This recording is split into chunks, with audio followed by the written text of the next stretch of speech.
4 de abril de 1571 era bautizado en la iglesia parroquial de Valdemoro, Madrid, el niño Diego Sánchez Pantoja. Aunque desconocemos el día exacto de su nacimiento, podemos suponer que nació unos días antes, a tenor de las costumbres bautismales de la época. El futuro jesuita adoptaría como primer apellido el de su madre, Pantoja, debido a que este linaje debía ser más influyente que el del padre. Prueba de ello son los enterramientos presentes en la actualidad en la citada iglesia, o la construcción de la capilla de los Pantoja, donde se encuentra la patrona de Valdemoro, la Virgen del Rosario. Será en este pueblo madrileño donde inició sus estudios de gramática y música, lo que se convertirá en un elemento importante para la evangelización de China. Desde allí, partió a estudiar filosofía a la Universidad de Alcalá de Henares, donde conoció a la Compañía de Jesús. Y bueno, estamos en plena época, digamos, de la contrarreforma católica, cuando muchos jóvenes se sentían llamados a dedicar su vida a algo realmente heroico y extraordinario. Y él, como otros muchos jóvenes, decidió dedicar su vida a la Compañía de Jesús, al Señor, a Dios, a Jesús. Y entró en la Compañía de Jesús en el noviciado que entonces tenía en Villarejo de Fuentes, en la provincia de Cuenca. Acabado el noviciado, acabó lo que le quedaba por hacer de filosofía, que eran 2 años, en Ocaña, provincia de Toledo, y de ahí marchó de nuevo a Alcalá de Henares para hacer los estudios de teología.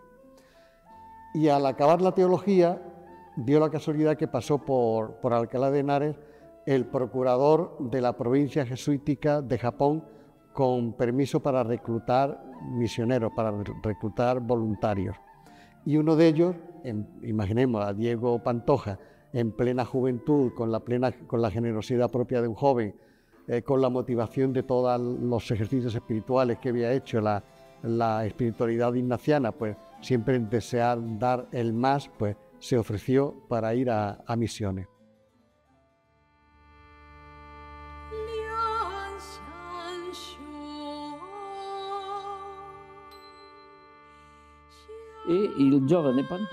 El joven Pantoja siente un deseo especial de ser misionero en China. No sabemos exactamente por qué siente este deseo específico por China. Sí sabemos que en aquella época ya había obras en español de misioneros agustinos en Filipinas que trataban de China, y puede ser que él hubiera visto alguna de ellas cuando era joven.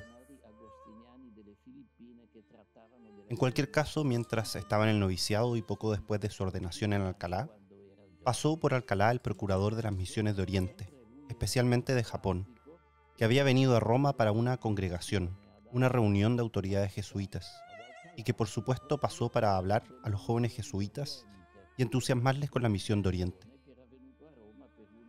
Sin embargo, es el procurador de Japón, por lo que solo puede aceptar solicitudes que vayan a Japón, no a China. Pero si uno aceptaba ir a Japón con él, podía partir inmediatamente. Así que Pantoja se ofrece y se marcha al poco tiempo de conocer a este procurador. Parte hacia Oriente con la idea de ir a la misión de Japón. ¿En qué consistía este camino portugués hacia Oriente? Entre las 2 naciones más preparadas para la expansión atlántica y que buscaban además contactos con el lejano Oriente, que la ruta seguida por los portugueses bordeando África era la ruta exclusiva solo de la corona portuguesa. Los portugueses tienen los ojos puestos ya en Japón y en China. Para esto ellos están pensando cómo introducirse al Japón y cómo introducirse a China. Por esto consiguen en 1557 autorización para radicarse en un punto al sur del Río de las Perlas, en China. La figura de Diego de Pantoja y los esfuerzos de toda la Iglesia Católica, y en especial de la Compañía de Jesús, a la que perteneció Pantoja, solo pueden comprenderse desde la hibridación cultural que desde finales del siglo XV se propició desde España. El ámbito hispánico fue uno de los bloques protagonistas de la temprana globalización, que conectó todos los continentes por primera vez. En la península ibérica interactuaron las tres grandes religiones monoteístas e hibridaron todos los modelos de la vanguardia cultural europea. Hispanoamérica retomó la experiencia mediterránea con mestizajes y sincretismos religiosos que incluso hoy perviven. Los humanistas españoles estudiaron la antigüedad, pero también las culturas vivas con las que contactaron por primera vez en este proceso, en línea con su defensa del derecho de gentes, base de los derechos humanos. Así surgió la etnohistoria, origen de la antropología, desde las crónicas de Indias hasta los primeros estudios sobre China de Escalante Mendoza y el propio Diego de Pantoja. También promovieron las lenguas locales, creando sus primeros diccionarios, gramáticas y traducciones. El encuentro con esas nuevas culturas, tanto americanas como asiáticas, ajenas a la occidental cristiana, tuvo como precedente el de la evangelización del reino nazarí a partir de 1492. En Granada se establecerían los principios que vertebrarían los métodos misionales de los nuevos territorios a los que los misioneros llegaron. Para comprender la figura de Diego de Pantoja tenemos que conocer al confesor real, monje jerónimo y primer arzobispo de Granada, Fray Hernando de Talavera. Fray Hernando de Talavera ideó un sistema de evangelización para la nueva población nazarí, la nueva población que no conocía el Evangelio, que será importante porque será el sistema que se repita tanto en América como en Asia.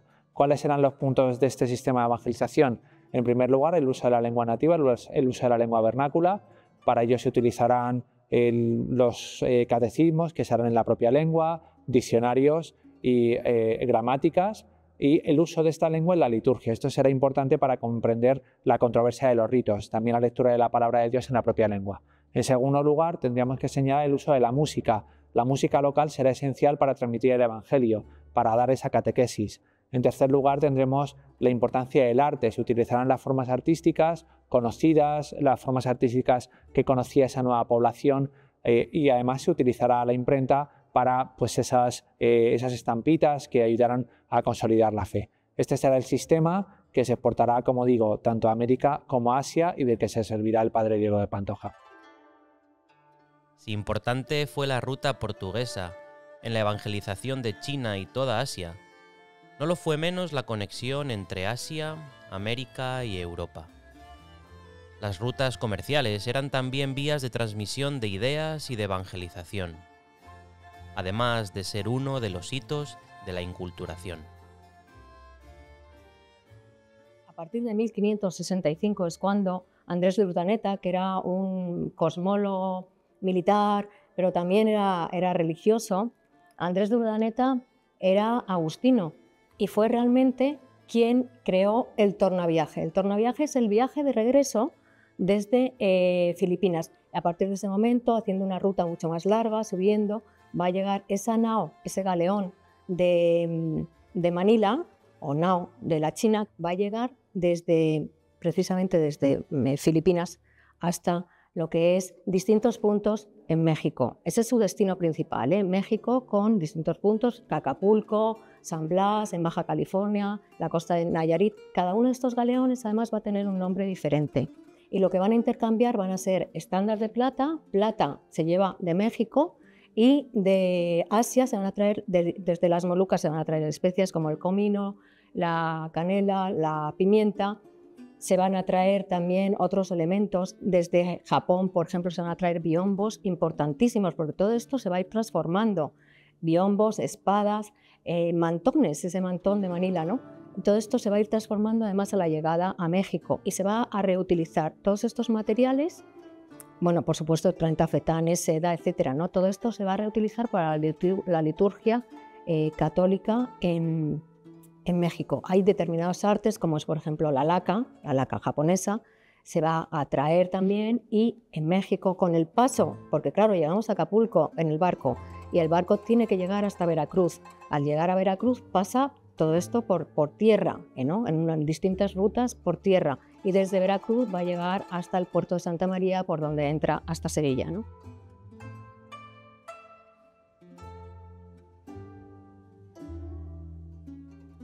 El nexo entre Oriente y Occidente tendrá un gran precedente anterior a Diego de Pantoja. Será la figura de San Francisco de Javier.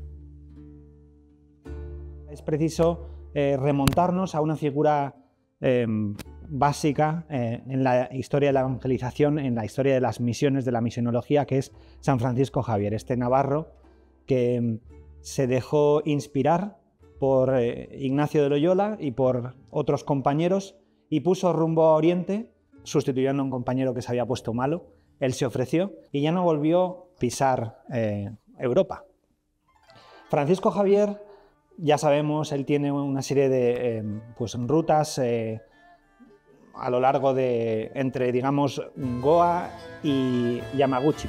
De alguna forma, los chinos son de donde nosotros bebemos nuestra cultura y, por tanto, si estas doctrinas que tú estás proponiendo de un Dios creador, etcétera, son razonables, eso lo decían los bonzos budistas, de alguna forma los chinos tienen que haber oído hablar de ellas. De alguna forma los chinos tienen que tener alguna idea. Por tanto, Francisco Javier intuye que tiene que ir a China, a ese centro de la civilización oriental, y pone rumbo al sur de China para entrar desde las costas pues, de lo que es Macao, actual Hong Kong.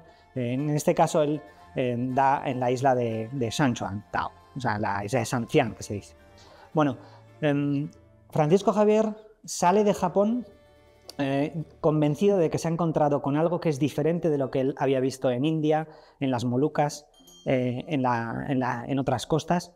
De alguna forma, Francisco Javier intuye que hay que desarrollar un lenguaje nuevo para dialogar con esa civilización chino-japonesa. Cuando Pantoja llegó a Macao, el inicio de la persecución religiosa en Japón y la ayuda que se consideró necesitaba Matteo Ricci motivó que se cambiara su destino a China. Ha hecho el trayecto, la última etapa del viaje, entre Goa, India y Macao, junto con Valignano y otro de los superiores jesuitas encargados de China, que por tanto ya lo conocían de esta etapa del viaje y lo estimaban como un joven de gran futuro. En Macao tiene que esperar algún tiempo porque antes de llegar tiene que esperar a los barcos y a los grupos de personas que van a Japón. Y durante este tiempo, mientras está en Macao, sucede que Matteo Ricci, que se estaba preparando en China para ir a Beijing, ya estaba en Nanjing, por lo que se encontraba en una fase avanzada de su viaje a China.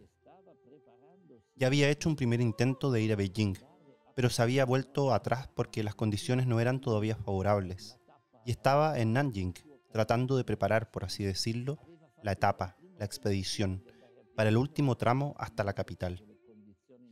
Pero había muy pocos jesuitas en China, e incluso si uno salía de Nanjing, había que ver quién se quedaba en Nanjing, que también era un lugar importante para quedarse.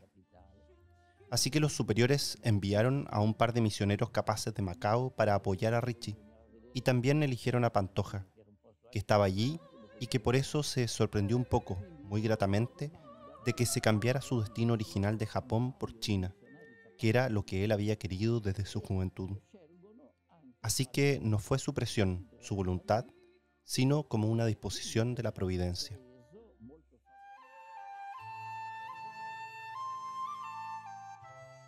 Así será la llegada de Pantoja a China. China era un país muy receloso de lo extranjero, porque todavía les pesaba mucho el trauma de la invasión de los mongoles. Entonces todo lo que no era chino le tenían alergia. Y entonces era un país muy cerrado, no se podía entrar. Y ellos idearon la forma de entrar aprovechando una feria que había en Guangzhou, entrar disfrazados de mercaderes. Entraron Pantoja y Cataneo, y en Guangzhou pues ya navegaron hasta Nanjing. Nanjing está en la mitad de China, que era donde lo esperaba Ricci. Ya allí Pantoja, como solían hacer los misioneros, cambió su nombre, asumió un nombre chino, Pantio. Hay variantes, pero Pantio, también un nombre de honor. Se puso las vestimentas del letrado confuciano, que habían experimentado que eran figuras muy respetables para la población. Aprendió los gestos de cortesía y por decisión de Matteo Ricci, Cataneo, que estaba allí, que ya sabía también música y tal, le enseñó a tocar el clavicordio, que era uno de los regalos que llevaban para el emperador. Eso en pocos días, con lo cual quiere decir que Pantoja probablemente ya tenía formación musical, incluso sabría tocar algún instrumento, porque si no en pocos días no se aprende, como para enseñar después. Bien, pues emprenden el gran viaje desde Nanjing a Pekín por el Gran Canal. Pantoja iba como un joven con todo el entusiasmo, como absorbiendo como esponja todo aquello que veía, que después lo escribió en una gran carta que mandó al que había sido su rector en Alcalá de Henares, y esa carta se convirtió en un bestseller en Europa, porque era como un tratado de sinología, donde contaba todo lo que él había ido observando, empapándose de todo, las costumbres, la comida, los ruidos, los olores, la cortesía, las plantas, el gobierno, todo. Entonces, un tratado de sinología que fue un bestseller. Entre los muchos ecos que llegaron a Occidente del entonces lejano Oriente, destaca el desarrollo de un nuevo estilo artístico híbrido que generó en toda Europa la demanda de productos procedentes de China. Cuando en 1571 Miguel López de Legazpi fundó la ciudad de Manila, esta urbe se convirtió en el principal centro comercial de Asia. No obstante, los intercambios mercantiles entre China y Filipinas datan de mucho antes del siglo VIII después de Cristo, cuando comerciantes chinos llegaban cargados de objetos artísticos como porcelanas, lacas y sedas. Con la llegada de los españoles a Filipinas, el comercio de estas manufacturas chinas experimentó un notable aumento, ya que eran materiales de alta calidad desconocidos en Europa. La porcelana, por ejemplo, no se fabricó en Occidente hasta el siglo XVIII. Algunos de estos objetos, como la porcelana de estilo azul y blanco, fueron encargos de las misiones a Asia, a distintos talleres chinos, y por tanto se ornamentaban con emblemas occidentales de diferentes órdenes combinados con motivos chinos. Cuando estas exóticas manufacturas llegaron a América y España, generaron una enorme atracción, y sus formas y decoraciones influyeron notablemente en los artesanos del virreinato de la Nueva España y en la península, como se evidencia en la cerámica de Puebla y la loza de Talavera, que se decoraba a la chinesca con motivos como el dragón o la peonía. Encontramos ya a Diego de Pantoja junto a Matteo Ricci en Pekín, la capital del Imperio Chino. Llegaron a Pekín y presentaron los regalos al emperador sin ver al emperador, porque el emperador era una figura más que sagrada, que los extranjeros no podían verlo. Hacían la reverencia de ir al trono, a hacer reverencia delante del trono, pero el trono vacío. Ellos enviaron los regalos le agradaron mucho al emperador, sobre todo los relojes mecánicos que llevaron de Occidente y el clavicordio. Tanto así que el emperador le gustó el sonido del clavicordio, y como nadie sabía tocarlo más que Pantoja, pues Pantoja fue autorizado a entrar al Palacio Imperial, a la ciudad prohibida de Beijing, para enseñar a tocar el clavicordio a un grupo de eunucos. Y fue por eso el primer occidental en entrar en la ciudad prohibida.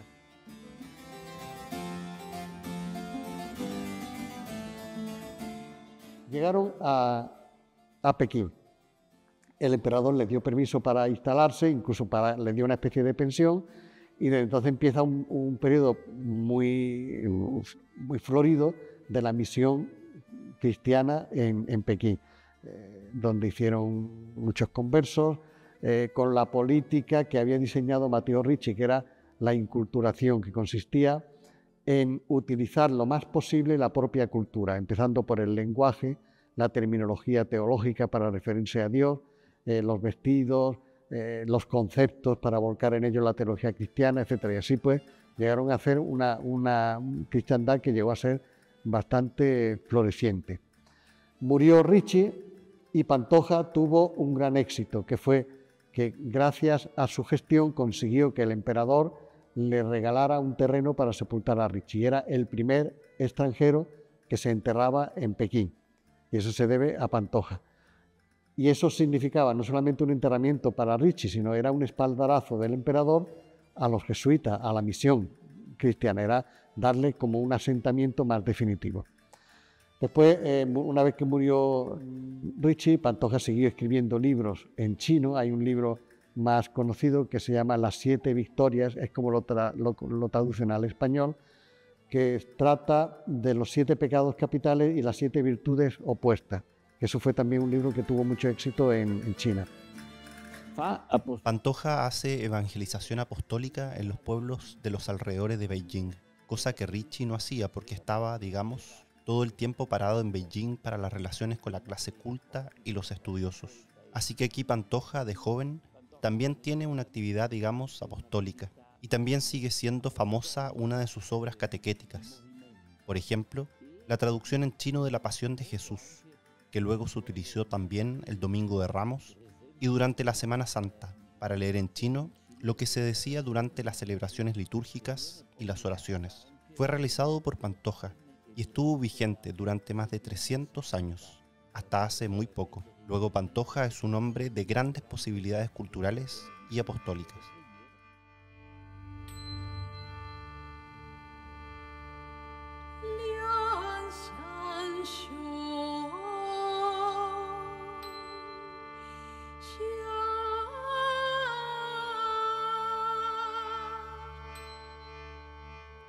¿Por qué el padre Pantoja es enviado? Pues para mí, a mi modo de entender, él va a China, entre otras cosas, aparte de su predicación cristiana, porque era un gran topógrafo. Y es más, los especialistas en él dicen que reformó la ciencia cartográfica en China por su capacidad de hacer extraordinarios mapas desconocidos hasta entonces.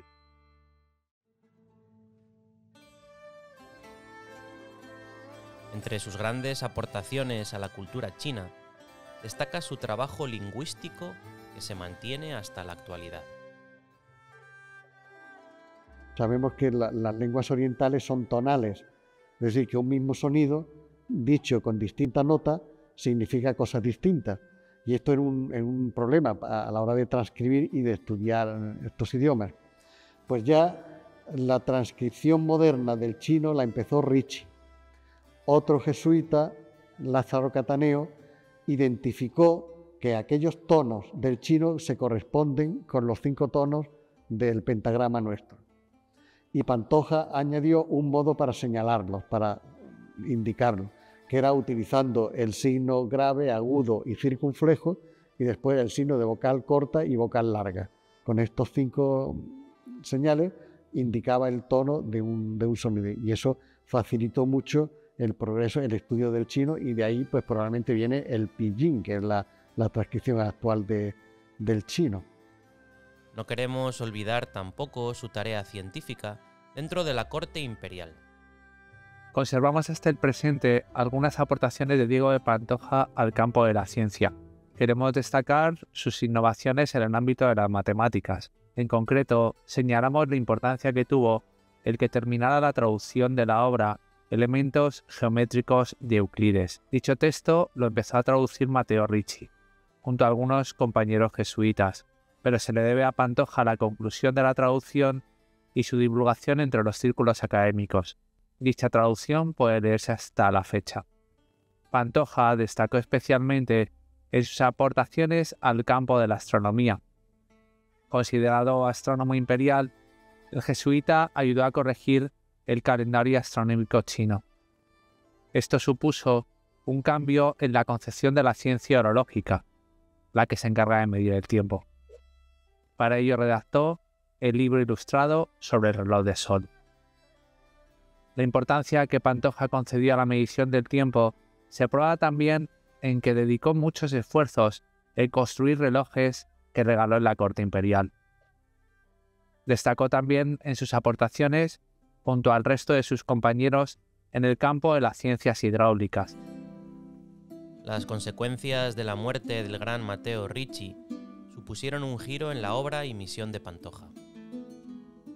Por desgracia, cuando murió Ricci, hubo algunos jesuitas que no eran tan partidarios de aquella política de adaptación e hicieron un tipo de pastoral, diríamos, que exasperó al gobierno porque era demasiado pública y demás, y el gobierno acabó expulsando de China a los 4 jesuitas principales, entre ellos a Diego de Pantoja.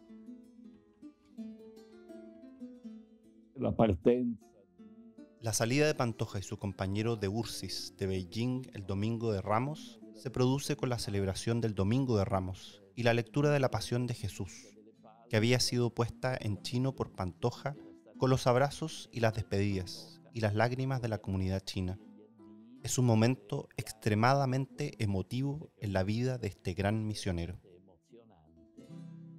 Diego de Pantoja, con todo el dolor de su corazón, tuvo que abandonar Pekín, fue a Macao y murió en Macao, murió muy joven, en el año 1618, con 50 años prácticamente, ¿no?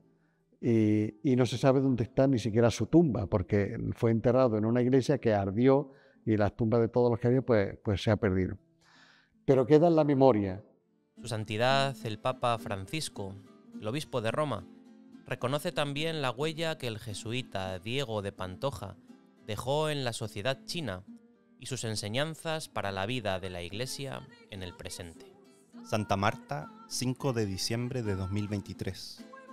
Padre Jesús Folgado García. Querido hermano, el padre Diego de Pantoja es uno de los misioneros jesuitas más importantes para la cultura china contemporánea. Sus aportaciones al mundo de las ciencias, sus estudios astronómicos y matemáticos, las correcciones del calendario y sus investigaciones sobre la medida del tiempo, sobre el campo de la hidráulica, la sistematización de la lengua, son algunas de las razones por las que el gobierno de la República Popular de China promulgó el 2018 como año Diego de Pantoja, en atención al 4º centenario de su fallecimiento en Macao. Singulares fueron algunas de sus obras chinas, consideradas clásicos de su literatura, como el Tratado de las 7 Victorias, escrito en 1614, en el que con una mentalidad propia de la milenaria cultura asiática quiso mostrar las enseñanzas morales cristianas a los intelectuales confucianos. Igualmente sorprendente fue el que enseñara a tocar el clavicordio en la propia ciudad prohibida. La música a la manera china y el lenguaje oral y escrito fueron los vehículos para poder presentar la fe cristiana. Diego de Pantoja es un modelo de inculturación de la fe y evangelización de la cultura. Junto a sus compañeros, fue capaz de ir a la esencia del evangelio, válido para toda raza, lengua, pueblo y nación, y despojarlo de todos aquellos elementos que se habían identificado con él, pero que le eran ajenos, pues pertenecían a la cultura occidental. El cristianismo predicado por Pantoja no desposeyó a la sociedad china de su propia identidad, la enriqueció. El arte es testigo de ello, como demuestra el diálogo entre la iconografía budista y cristiana en las representaciones de la Virgen María, la Madre de Jesús. A su vez, Pantoja se convirtió en un embajador de la cultura china en todo Occidente. Muchos eran los estereotipos que el desconocimiento y la leyenda habían generado en Europa sobre la sociedad china y asiática. Pantoja, con su relación de la entrada de algunos padres de la Compañía de Jesús en la China, redactada en 1602, cambió la concepción que sobre China se tenía en Europa. La época de Pantoja se caracterizó además por los intercambios culturales fruto de la primera globalización. Unus non sufficit orbis, un mundo no era suficiente. A la tradicional ruta de la seda que conectaba los continentes europeo, africano y asiático, se le unía ahora la ruta de la seda del Pacífico, que unía Asia con el continente americano. Y el Señor se sirvió también de estas vías para transmitir su palabra liberadora.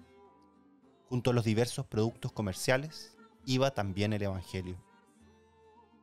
Nos hará bien hacernos cargo de Diego de Pantoja, quien junto con sus compañeros tuvo el valor de proponer la fe en versión china. Esta tal vez fue la gran novedad de una vida entregada a Dios en favor del Evangelio y de sus hermanos, sin al que no se entenderían el resto de aportaciones a las ciencias y a las letras. Fraternalmente, Francisco. Diego de Pantoja se convierte en un modelo de diálogo e intercambio entre la milenaria cultura china y la occidental. Así lo reconoce la sociedad china en la actualidad. A pesar de su aparente fracaso final, su vida es, sin embargo, la del primer puente entre China y Occidente.